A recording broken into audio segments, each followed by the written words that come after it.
continuité de ce qu'on a vu la semaine dernière. La semaine dernière, on a vu les ruses du diable dans l'Église.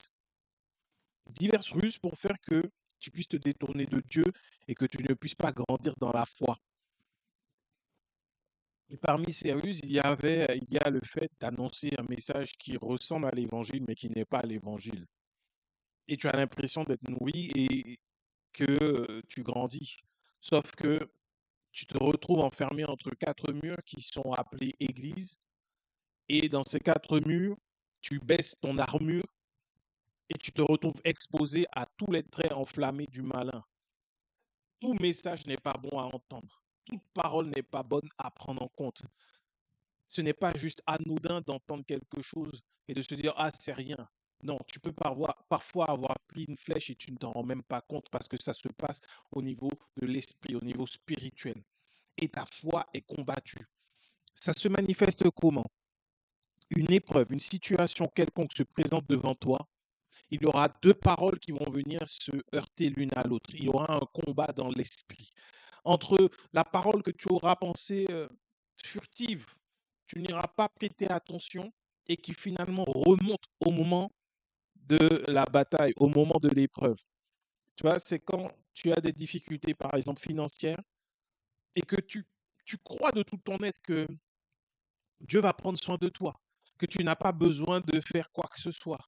Mais quelque part, quand ça perdure un peu, quand ça s'allonge un peu dans le temps, il y a cette parole que tu auras entendue une fois, quand tu étais dans une église, qui va remonter, qui va dire, mais peut-être que si tu étais plus fidèle dans tes dîmes ou tes offrandes, peut-être que cette situation s'arrêterait. Et c'est ça que Dieu veut nous éviter en nous disant de revêtir l'armure, particulièrement lorsque nous sommes face à des messages, des paroles que nous entendons, que ce soit sur les réseaux sociaux, que ce soit dans les quatre murs qu'on appelle Église. Je dis bien quatre murs qu'on appelle Église et non pas Église parce que l'Église, corps de Christ, n'est pas limitée à quatre murs, mais elle est composée de pierres vivantes, comme dit la parole, et chacun d'entre nous, nous sommes des pierres vivantes unies les unes aux autres par l'amour de Dieu et formant un édifice à la gloire de Dieu le Père, dont Christ est la tête. Voilà ce qu'est l'Église. Maintenant, tu me diras, c'est un peu facile dit comme ça d'entendre, de faire attention dans les quatre murs, mais c'est important d'aller à l'église, c'est bien. Moi, pour ma part, j'ai grandi à l'église, tous les dimanches, aller à l'église, ça élève, ça éduque, ça nous donne une habitude de quelque part d'aller chercher Dieu indirectement.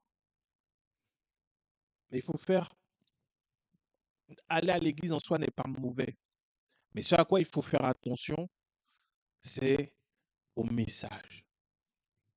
Ce message, lorsqu'il est dit de manière assez insidieuse, de manière très enrobée, de manière très séduisante. Et regardons ce que Paul va dire aujourd'hui, et c'est ce qui va constituer le message. C'est dans 1 Corinthiens chapitre 2. 1 Corinthiens chapitre 2. Pour moi, frère, lorsque je suis allé chez vous, ce n'est pas avec une, il dit là, Paul, avec une supériorité de langage ou de sagesse, que je suis allé vous annoncer le témoignage de Dieu, car je n'ai eu la pensée de savoir parmi vous autre chose que Jésus-Christ et Jésus-Christ crucifié. Moi-même, j'étais auprès de vous dans un état de faiblesse, de crainte et de grand tremblement, et ma parole et ma prédication ne reposaient pas sur les discours persuasifs de la sagesse, mais sur une démonstration d'Esprit Saint et de puissance, afin que votre foi fût fondée non sur la sagesse des hommes, mais sur la puissance de Dieu. On s'arrête là pour le moment. Est-ce que tu sais que dans l'histoire de l'humanité, la parole de Dieu, la Bible, a été utilisée par beaucoup d'hommes pour créer déjà une chose que Dieu n'a jamais créée, les religions, et deux, pour manipuler, dominer et écraser des populations tout entières. Est-ce que tu savais que la Bible avait été traduite à un moment donné pour que des missionnaires aillent justifier l'esclavage, pour que des hommes des êtres humains, juste à cause de leur couleur de peau, soient réduits en esclavage. Ils ont détourné cette parole qui venait de Dieu. Ils ont enlevé des passages pour que d'autres hommes acceptent l'ignominie juste en disant c'est Dieu qui le veut. Et c'était fait par des discours persuasifs, par des arts oratoires extraordinaires. Aujourd'hui, la version la plus répandue de la Bible, la version Louis II, n'est pas la meilleure des versions de la Bible, car elle ne te permet pas de saisir et de comprendre réellement ce qui est écrit dans la Bible. Au fur et à mesure, nous-mêmes, on passera uniquement à la version du semeur. Pourquoi je passerai à la version du semeur? Tout simplement parce qu'une fois en dormant, je l'ai reçu. Et je crois que je l'ai reçu de la part de Dieu. Et effectivement, quand je vais dans la version du semeur, elle paraît beaucoup plus claire. L'évangile est beaucoup plus clair. Et ce que Dieu veut est beaucoup plus clair. Dans la version du semeur, on te parle de ces discours persuasifs de la sagesse qui est humaine. On vient te persuader par de l'éloquence, parce que c'est ce que dit la version du semeur. C'est avec éloquence. Tu te retrouves des personnes qui maîtrisent l'art oratoire, capables de galvaniser des foules. Aujourd'hui, on le retrouve également dans le monde, avec des hommes politiques, avec des stars, avec des acteurs qui sont capables de prendre la parole et de te faire te lever et de te galvaniser et de t'encourager. Et c'est comme ça que plusieurs peuples dans l'histoire se sont levés pour aller faire la guerre à d'autres à cause d'un discours. Les discours sont persuasifs. Paul, déjà à son époque, disait qu'ils étaient persuasifs et qu'ils étaient basés sur de la sagesse. Ça veut dire que ça faisait écho à ce qui est naturel en toi et à ce que tu vois. N'oublions pas que la Bible nous dit que la sagesse de Dieu n'est que folie aux yeux des hommes. Donc les hommes ne peuvent pas parler de la sagesse de Dieu, mais ils vont utiliser des discours qui vont te persuader que, eh bien, en fait, si tu fais ça, tu auras tel résultat. C'est presque mathématique. Il n'y a pas de recherche à faire. Il n'y a pas d'investigation plus grande à faire. Tu n'as pas de recherche, tu n'as pas à réfléchir encore. Si tu ne le fais pas, c'est que toi-même, tu es bête. Ces discours persuasifs passent par le fait d'infantiliser et de te dire qu'au final, si tu ne comprends pas, si tu n'y arrives pas, c'est que tu es comme un enfant de 2 ans comprendrait. C'est simple quand même. Comment tu fais pour ne pas comprendre que quand tu donnes les premiers 10%, Dieu est engagé vis-à-vis de toi pour que tu ne sois pas pauvre? Qu'est-ce qui n'est pas clair dedans? De plus, la Bible dit bien que si tu ne donnes pas ta dîme, c'est que tu voles. C'est simple. Par contre, ce qui est une folie et que l'homme ne peut pas enseigner avec éloquence, c'est ne t'inquiète de rien. Dieu a dit qu'il prend soin de toi. Fais-lui confiance.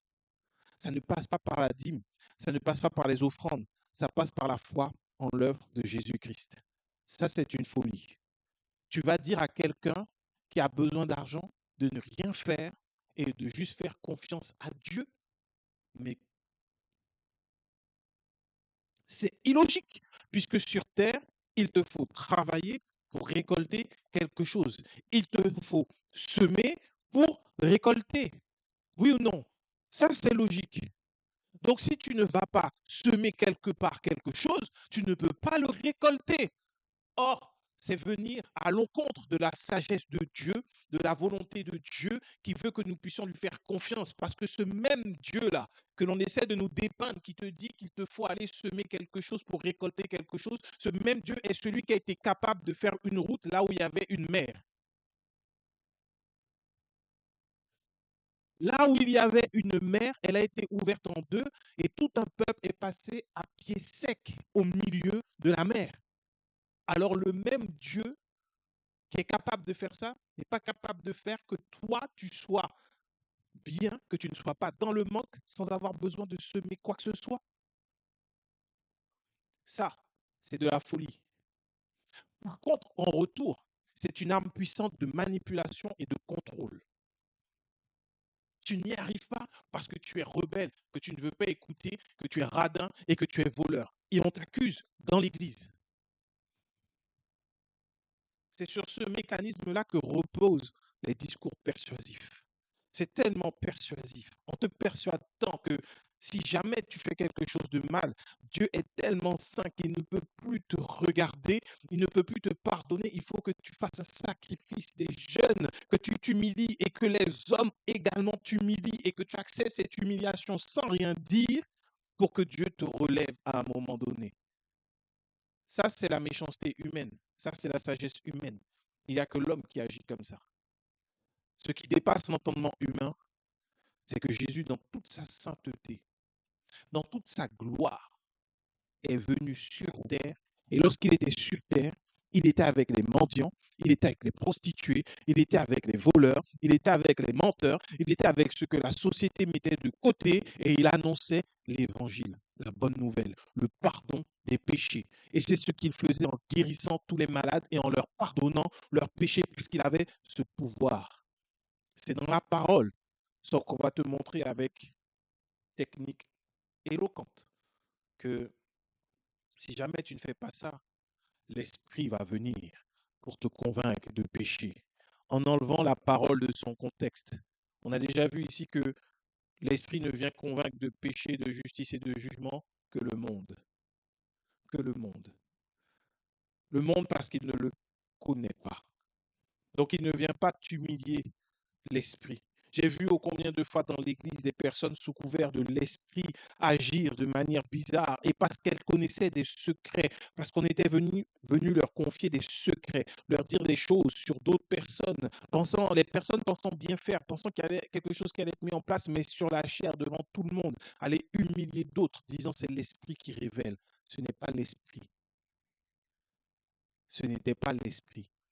L'Esprit de Dieu n'agit pas ainsi. On va voir ce que l'Esprit, parce que juste après, Paul parle de ce que l'Esprit fait, comment il agit.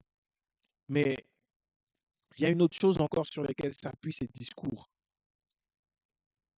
Comme on a pu voir la semaine dernière, les semaines avant, c'est que les hommes vont se choisir une foule de docteurs, de personnes qui pensent révéler des choses de la parole, de la doctrine.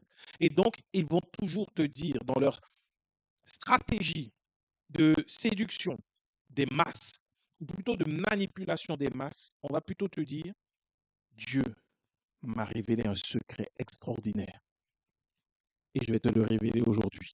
C'est ce qu'on va te donner comme stratégie de manipulation et de communication, alors qu'on est censé être dans l'Église et que ce qu'on est censé recevoir doit venir de l'Esprit de Dieu. Peu importe la beauté du discours, tu peux recevoir un message extraordinaire par quelqu'un qui ne sait pas parler le français, qui ne sait pas le lire. Tu peux recevoir dès lors que c'est par l'Esprit que Dieu parle à travers cette personne. Et ne jamais regarder à l'apparence. Dieu utilise qui il veut. On ne peut pas mettre un orateur sur un piédestal. On ne peut pas le faire, ça. Parce que souviens-toi que Dieu a utilisé un âne pour parler un jour à un prophète. Dieu a utilisé un âne. S'il utilise un âne pour parler à travers de lui, celui qui l'utilise pour parler n'est rien. N'est rien. Il n'est qu'un instrument qui lui aussi a besoin d'entendre par l'Esprit les paroles de Dieu. Et donc tous ceux qui se vantent de révéler des secrets, les secrets de la sagesse, les secrets de la foi, les secrets de la richesse, les secrets de la puissance, les secrets de l'onction, les secrets des secrets et des secrets, et soi-disant que Dieu a réservé à une petite poignée d'élus, ce ne sont que des concepts mensongers pour détourner de la foi, encore une fois, et empêchant de vivre et de manifester Christ et d'avoir le fruit qui correspond à la volonté de Dieu. On l'a vu la semaine dernière. Nous sommes les sarments et on doit porter du fruit qui correspond au cep, qui correspondent à Jésus. Mais en entendant ce type de message donné par les discours persuasifs de la sagesse humaine, le fruit qui sort n'est pas bon. Il est amer. Il n'est pas agréable. Les secrets que ces hommes se vantent de donner, de révéler, d'annoncer, en fait, la Bible te dit clairement qu'il n'y a plus de secret. Il n'y a plus de secret. Tu sais que Dieu te révèle tout. Il n'y a plus de secret. Regardons dans la continuité, au verset 6 de 1 Corinthiens 2. Au verset 6 de 1 Corinthiens 2, Paul dit aux Corinthiens, cependant, c'est une sagesse que nous prêchons parmi les parfaits. sagesse qui n'est pas de ce siècle, ni des chefs de ce siècle qui vont être anéantis. Nous prêchons la sagesse de Dieu, mystérieuse et cachée, que Dieu, avant les siècles, avait destinée pour notre gloire. Sagesse qu'aucun des chefs de ce siècle n'a connue, car s'ils l'eussent connue, ils n'auraient pas crucifié le Seigneur de gloire. Mais comme il est écrit, ce sont des choses que l'œil n'a point vues, que l'oreille n'a point entendues, qui ne sont point montées au cœur de l'homme, des choses que Dieu a préparées pour ceux qui l'aiment. Dieu nous les a révélées par l'Esprit. Tu peux t'arrêter là, tu peux surligner tout ce que Paul dit avant. Il dit qu'il y a une sagesse qui est quand même enseignée dans l'Église, que cette sagesse, elle est enseignée et qu'elle est cachée aux yeux des grands de ce siècle, elle est cachée aux yeux des hommes, et que s'ils connaissaient cette sagesse, ils n'auraient pas crucifié Jésus-Christ. Mais comme ils ne la connaissaient pas, et que Dieu avait réservé cette sagesse pour notre gloire, ça veut dire que nous-mêmes, nous puissions profiter de cette sagesse, aller puiser dans la sagesse de Dieu lui-même. Alors, ce qu'il nous dit que il nous l'a révélé par l'Esprit.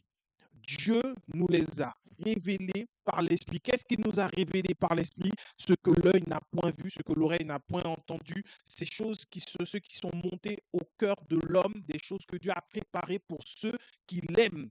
Dieu les a révélées par l'Esprit. Tu as reçu l'Esprit de Dieu. En fait, comment ça fonctionne, c'est que toi et Dieu, dans ta relation personnelle, Dieu va te révéler ce que l'œil n'a point vu pour toi-même. Il va te révéler ce que l'oreille n'a jamais entendu pour ta propre vie, pour ta famille, pour les sujets sur lesquels tu vas prier. Ça ne passera pas par un orateur qui va venir te révéler des choses, des secrets, les mystères, les clés et je ne sais quoi d'autre. Dieu te les révèle par l'Esprit. Tu ne sais pas quelque chose, pose la question à Dieu dans la prière. Ce n'est jamais à un homme de venir te voir et de te dire, toi, Dieu t'a appelé pour le ministère, toi, tu feras ceci, tu feras cela. Si un homme vient et te le dit, souvent, Dieu te l'a déjà dit avant. Et ça parle parce que c'est dans ton cœur, parce que tu le sais déjà. Soit tu l'acceptes, soit tu ne l'acceptes pas. Si tu l'acceptes, gloire à Dieu. Si tu ne l'acceptes pas, il en verra encore et encore jusqu'à ce que tu l'acceptes. Regarde un peu ce qui s'est passé avec Paul. Paul a rencontré Jésus sur le chemin de Damas. La lumière est venue et il a été aveuglé. Il est resté aveugle. Et Dieu va envoyer Ananias pour prier pour lui, lui imposer les mains. Et quand Ananias va lui imposer les mains, les écailles vont tomber de ses yeux. Mais ce que Dieu dit à Ananias, c'est que va désormais cet homme, parce qu'Ananias avait peur, désormais cet homme, il est converti, il croit. Et je lui ai montré tout ce qu'il allait souffrir pour moi. Dieu, pendant ce temps où Paul était aveugle, a parlé à Paul de son ministère, au point où personne n'est venu pour dire à Paul, tu seras apôtre, tu vas faire ceci, tu vas faire cela, tu seras... Non, personne. Dieu se charge de venir te parler lui-même. Si tu as besoin de connaître les secrets sur ta propre vie, de savoir comment faire pour prier pour telle ou telle situation, demande simplement dans la prière à Dieu. Le message du dimanche, tu sais ce qu'il vient t'annoncer, tu sais pourquoi il est là, pourquoi on se réunit, pour qu'est-ce qu'on veut entendre. On regarde encore, Paul en parle. On continue. Dans le verset 10, Dieu nous les a révélés par l'Esprit, car l'Esprit sonde tout, même les profondeurs de Dieu. Lequel des hommes, en effet, connaît les choses de l'homme, si ce n'est l'Esprit de l'homme qui est en lui. De même, personne ne connaît les choses de Dieu, si ce n'est l'Esprit de Dieu. Or, nous n'avons pas reçu l'Esprit du monde, mais l'Esprit qui vient de Dieu, afin que nous connaissions les choses que Dieu nous a données par sa grâce. Et nous en parlons non avec des discours qu'enseigne la sagesse humaine, mais avec ceux qu'enseigne l'Esprit, employant un langage spirituel pour des choses spirituelles.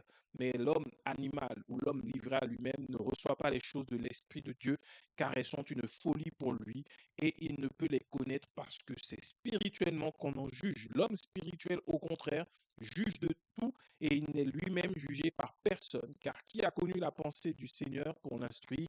Or, nous avons la pensée de Christ.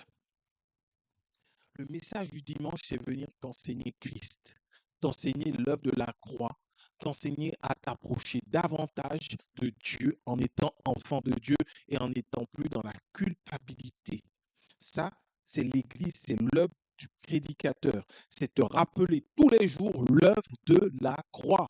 C'est te prêcher Christ tous les jours, car la foi vient de ce que l'on entend. Ce que l'on entend vient de la parole de Christ. Tu dois connaître Christ, tu dois être enseigné sur Christ et tu dois comprendre la grâce de Dieu.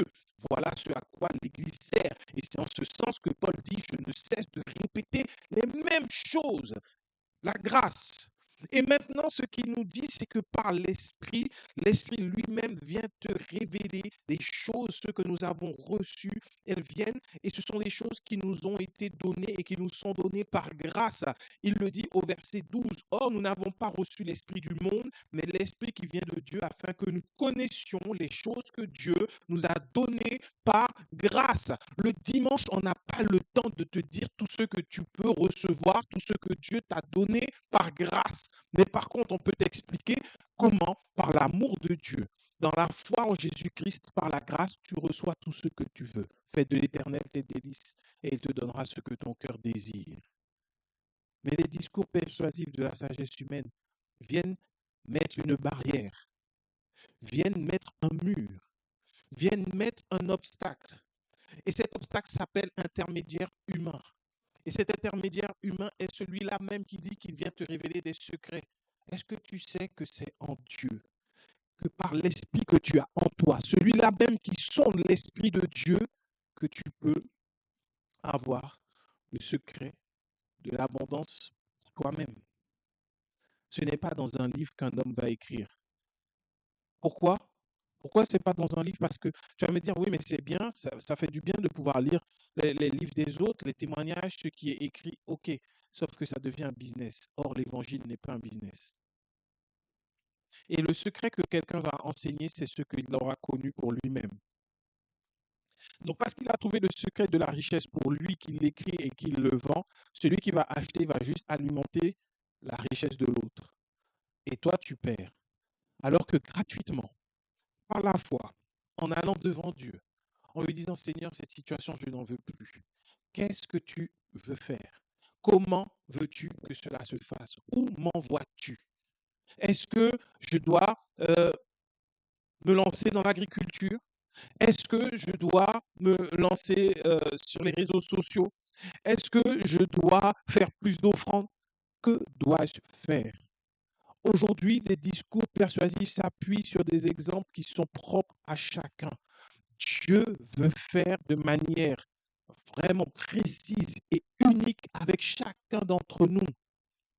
Est-ce que Dieu va t'utiliser comme il utilise ton frère ou ta sœur? Jamais, parce que vous êtes deux personnes différentes et qu'il vous aime de manière extraordinaire et qu'il veut voir ce qu'il a mis en toi se manifester parce que c'est toi qui dois le manifester, personne d'autre.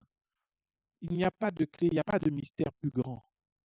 Je ne peux pas aujourd'hui te révéler des choses qui doivent te correspondre à toi et à toi seul avec Dieu. Ce que je peux t'enseigner, c'est de demeurer dans la foi qui repose sur l'œuvre de la croix et sur Jésus-Christ. Ça, c'est accessible à tous. C'est accessible à tous. C'est le mystère de la croix. C'est l'œuvre de la croix. C'est la puissance de l'amour de Dieu. Est-ce que tu dois, et ce que tu dois savoir plutôt, c'est que Dieu t'aime à la hauteur, à un niveau que tu ne peux pas imaginer, au point où il veut tout te donner pleinement. Mais cesse de faire tes propres efforts. C'est parce qu'on a peur de s'arrêter à un moment donné et de dire, OK Seigneur, fais ce que tu veux. J'arrête de lutter. Vas-y. Révèle-moi ce que tu veux que je fasse pour ta gloire. Et tu sais que le Seigneur t'aime tellement qu'il va venir te parler.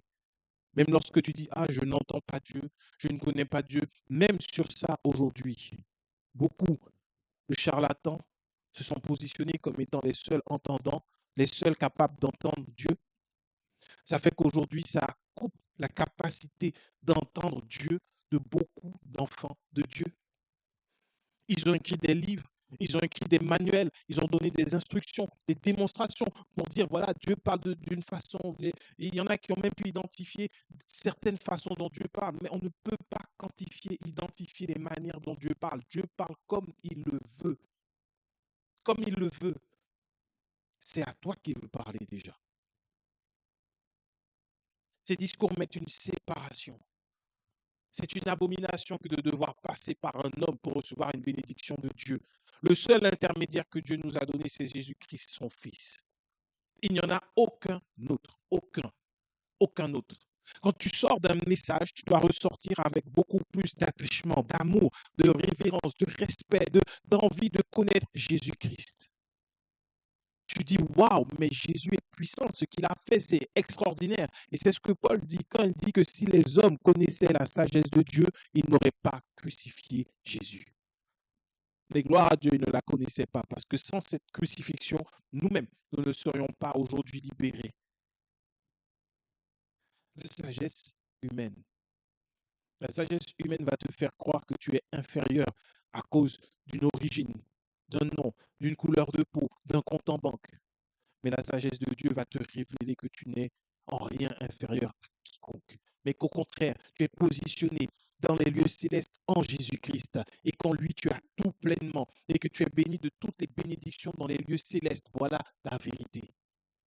Comment un enfant de Dieu peut croire quelque chose d'inférieur à ça? Et c'est pour ça que Paul, dans Galates 3, dit, ô Galates, qui vous a fasciné, qui vous a ensorcelé, on vous a dépeint Christ à la croix et vous, vous retournez à la loi. Tu retournes à ce qui est inférieur, alors qu'on t'a donné ce qui est supérieur. Dieu veut que nous soyons son reflet sur terre, le reflet de sa gloire.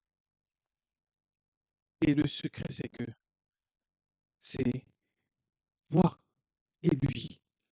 C'est pas toi, le pasteur, et lui. Ou toi, l'apôtre, et lui. Toi, le prophète, et lui. Toi, le docteur, et lui. Toi, l'évangéliste, et lui. Non, c'est toi et lui. Son esprit viendra te révéler les choses dont tu as besoin de savoir, ce que tu ne connais pas. Paul était ainsi après les Galates parce qu'il avait peur qu'une chose terrible leur arrive. Et on en a parlé la semaine dernière et j'ai dit qu'on allait le voir. On va regarder ensemble Hébreux. On va dans le livre d'Hébreux, on va dans le chapitre 6. Hébreux chapitre 6. L'auteur des Hébreux donne un avertissement clair. Il explique quelque chose de puissant. Dans Hébreux 6, il nous dit que c'est pourquoi, laissant les éléments de la parole de Christ, tendons à ce qui est parfait sans poser de nouveau le fondement du renoncement aux œuvres mortes de la loi en Dieu, de la doctrine des baptêmes, de l'imposition des mains et de la résurrection des morts et du jugement éternel. C'est ce que nous ferons si Dieu le permet. Là, la version Louis II n'est pas du tout claire. Quand tu prends la version du semeur, elle explique que, en fait, il te dit c'est pour ça qu'on ne va pas reprendre les rudiments, les bases de la vie chrétienne, mais on va plutôt parler de choses qui concernent les adultes dans la foi. Et il dira, on va revenir dessus, si Dieu le permet, dans la lettre, on va parler des bases. Et les bases de la vie chrétienne, le fondement, c'est tout ce qui concerne les baptêmes, l'imposition des mains, la résurrection des morts, le jugement éternel. Ça, ce sont les bases. Tu vois, aujourd'hui, des hommes ne prêchent que ça et beaucoup leur donnent du crédit parce qu'ils ont l'impression qu'on leur donne de la profondeur. Celui qui vient t'enseigner les bases, la profondeur du baptême, que le baptême, c'est le fait de mourir à la vie de ce monde et de revivre en Jésus-Christ. Et que par le baptême, tu as accès désormais au statut d'enfant de Dieu et qui te fait un enseignement dessus, ça, c'est la base. Quand on te parle aussi de l'imposition des mains, de la résurrection des morts et du jugement dernier, ce ne sont que des bases, c'est les rudiments. C'est ce que Paul décrit comme étant le lait spirituel. L'aliment solide vient juste après.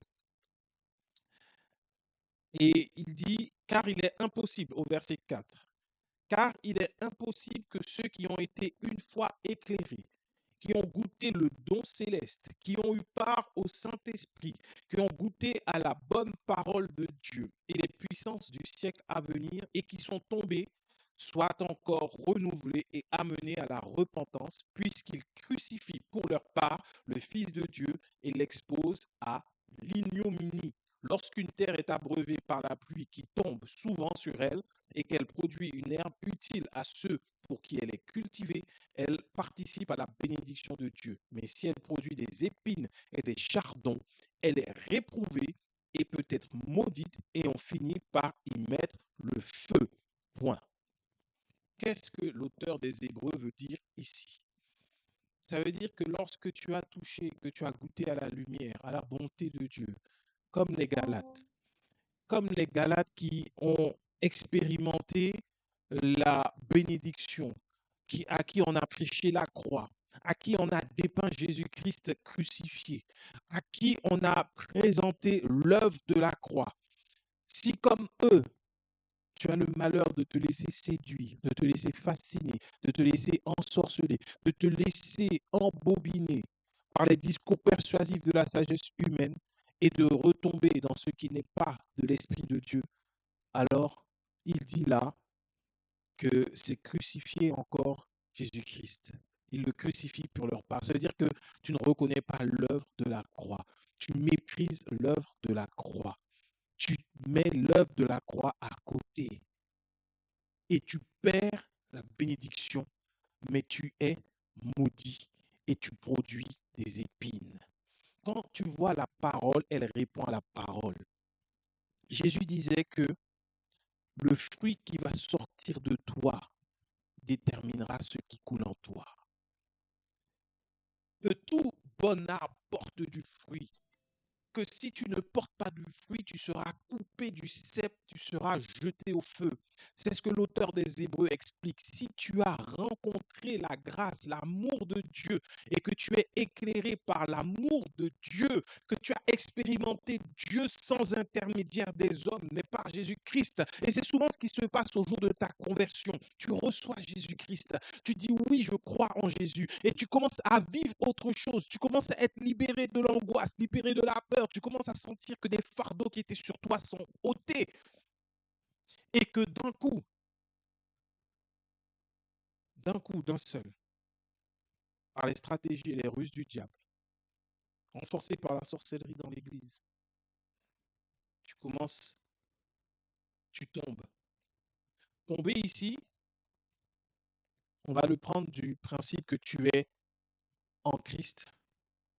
Christ est assis à la droite de Dieu dans les lieux élevés. Quand tu tombes de cette position-là, par quelconque moyen que ce soit, quand tu tombes de la position élevée dans laquelle tu es en Jésus-Christ, juste par la grâce et par la foi en Jésus-Christ, quand tu tombes de là, en fait, on ne peut pas revenir crucifier Jésus pour toi pour que tu sois de nouveau sauvé. Ce n'est pas possible. C'est différent du fait de pécher et de revenir, en fait. Parce que celui qui pêche, Dieu ne le rejette pas. Quand il revient à Dieu, Dieu l'accepte parce que Christ nous a pardonné. Nous sommes pardonnés de tous nos péchés passés, présents et à venir. Et c'est ça la vérité. Mais par contre, de recevoir un autre enseignement, de tomber de la position élevée qui est en Jésus-Christ pour se retrouver sous la loi, pour se retrouver dans ce qui n'est pas de l'amour de Dieu, alors on ne peut pas revenir encore t'expliquer la grâce. Parce que tu vas commencer à porter du fruit qu'on appelle épine. Tu veux voir comment ça se manifeste? Il y a aujourd'hui dans les églises beaucoup de personnes qui portent du fruit qui s'appelle épine plutôt que du bon fruit agréable aux autres. Ce sont des personnes qui dérangent leur voisinage de 3 heures du matin à 6 heures du matin en train de crier, chasser les démons. Ça, ce n'est pas la bénédiction de Dieu. Ce sont les personnes qui dérangent leurs collègues parce qu'ils sont bizarres. Dire, mais jamais il ne mange. Il est toujours bizarre. Il est toujours dans des conflits. Il vient, il fait des choses bizarres alors que tu es censé être un enfant de Dieu. Est-ce que Jésus agissait bizarrement parmi les païens? Il l'aurait rejeté. Jésus était là, mangeant, buvant avec eux. Mais à aucun moment il n'est devenu païen. Mais au contraire, Zachée a été transformé. Au contraire, Matthieu a été transformé. Au contraire, Judas a été transformé, même s'il a trahi après. Au contraire, Pierre, Jacques, ils ont tous été transformés. Parce que Jésus n'est pas venu agissant bizarrement devant eux, mais au contraire. C'était un homme comme eux, mais d'eux sortait quelque chose de différent. De lui, il y avait quelque chose de différent. Et aujourd'hui, c'est ce qui doit se passer avec toi, en fait. Les gens doivent te regarder et se dire, mais il est comme nous, mais il y a quelque chose de différent. Pourquoi? C'est lorsqu'on va parler avec elle, lorsqu'on va parler avec lui, on se sent, il y a quelque chose qui fait, on se sent bien, en fait. On se sent bien. Parce qu'il y a un bon fruit, une bonne herbe qui sort de là. Tu vois, il n'y a aucun arbre qui mange de son fruit. Mais tu verras qu'un bon manguier qui te donne des bonnes mangues grosses, sucrées, juteuses, il y aura beaucoup d'enfants autour de ce manguier à côté d'un manguier qui te donne des mangues sèches, dures et qui sont acides. Ce manguier sera délaissé. Pourtant, il porte beaucoup de mangues, mais les mangues sont amères, on n'en veut pas. C'est ça, une église où il y a des discours persuasifs de la sagesse humaine. C'est ça, une église où il y a un charlatan qui ne parle pas de Christ, mais qui parle de secrets que Dieu ne lui a pas révélés. C'est ça, là où il y a des ruses du diable qui se manifestent. Les gens sont chargés de fruits, mais de fruits amers. De fruits amers. Et ils pensent connaître Dieu. Et c'est pour ça qu'on ne peut pas le présenter encore crucifié, parce qu'ils vont te dire, oui, mais ça, je connais. Tu veux parler de la grâce, mais ils vont te dire, mais on connaît la grâce, faveur imméritée. Tu veux parler de la foi, mais il te dit, mais moi, je connais la foi, je manifeste la foi. Tu veux parler de l'amour de Dieu, mais il va te dire, mais moi, je connais l'amour de Dieu. Qu'est-ce que tu peux faire? Ça devient un cœur endurci. On ne peut pas de nouveau crucifier Christ pour qu'il réalise l'amour de Dieu. C'est ça, tomber de sa position élevée. Tomber, c'est jamais quand tu es tombé dans le péché. Christ n'est pas fatigué de te relever. Au contraire, il va toujours te relever. Il va toujours continuer de t'abreuver de son sang, de son amour pour que tu continues. Mais si tu tombes de la position élevée qui est en Christ, où on te donne l'enseignement de la vérité, on ne peut pas revenir crucifier Jésus devant toi pour que tu y crois à nouveau. C'est triste de se croire enfant de Dieu et de porter des fruits amers. Les gens autour de toi ne veulent plus parler avec toi. Tu es isolé avec ta famille. Tu fais partie d'un grand verger où il y a beaucoup d'arbres qui portent beaucoup de fruits amers. On n'en veut pas. Quand il y a des réunions de famille, on ne veut même pas que tu sois là parce qu'on sait que ça va finir mal puisque tes conversations tourneront encore autour de tes fascinations. Quand il y a des événements, on va dire non, mais lui, on ne veut pas de lui. Parce qu'on sait tout de suite qu'il va venir plomber l'ambiance. Les enfants ne veulent plus, ne supportent plus. La famille ne supporte plus, les collègues ne supportent plus. Le fruit est acide, il est amer. Dans la rue, on ne veut plus entendre parler de personnes qui viennent dire repens-toi parce que Jésus-Christ est vivant, parce que tu vas aller en enfer. Dieu t'aime. Ils se sentent accusés, jugés. Souvent, si tu demandes à quelqu'un qui ne connaît pas Dieu, un païen qui a eu des personnes autour d'elle qui étaient des chrétiens nés de nouveau dans les églises révélées, souvent ils vont te dire les premiers à juger, ce sont les chrétiens. Les premiers à juger, ce sont ceux qu'on appelle chrétiens. Lui, il ne faut pas s'approcher de lui, il est homosexuel. Lui, il ne faut pas s'approcher de lui, c'est un voleur. Lui, il ne faut pas aller là-bas, c'est un traître. Lui, c'est un arnaqueur. Les premiers, ce sont les chrétiens. Alors que Dieu nous a envoyés vers l'homosexuel, il nous a envoyés vers les voleurs, vers les menteurs, vers les prostituées, pour leur parler de l'amour de Dieu, pour leur dire la vérité, qu'ils ne sont pas rejetés à cause de ce qu'ils font, mais que s'ils croient, ils expérimenteront et ils trouveront l'amour. Ce n'est pas ma responsabilité. Est-ce qu'à un moment donné dans la Bible, il est écrit allez et transformer les gens? Allez et changez, faites changer les gens à coup de paroles. C'est une aberration de croire que moi, je peux transformer quelqu'un. Par contre, la vérité de l'amour de Dieu, et la Bible nous le montre à chaque moment, transforme les gens. Le premier brigand sur la croix, quand il a dit à Jésus, je crois en toi, il a été transformé. De brigand, il est devenu enfant de Dieu sauvé. Paul, d'assassin, lorsqu'il a rencontré Jésus, il a été transformé. D'assassin, il est devenu prédicateur. Pierre, de menteur, de pécheur, d'homme qui dissimule, d'hypocrite, il a été transformé en rencontrant Jésus. Jésus est la parole. Jésus est la parole. Ce que tu dois présenter au monde, c'est Jésus. La parole faite chair. Quand tu présentes Jésus, Jésus se chargera de transformer. Toi, ne va pas dire aux gens, il faut que tu arrêtes ceci, que tu arrêtes cela. Prêche l'amour et l'amour lui-même va parler. L'amour parle plus fort. Et lorsqu'ils auront des questions et qu'ils viendront te demander, est-ce que ça, je peux le faire ou pas, tu vas présenter l'amour, tu vas présenter Dieu et à la fin, le Saint-Esprit lui-même se sera chargé de transformer.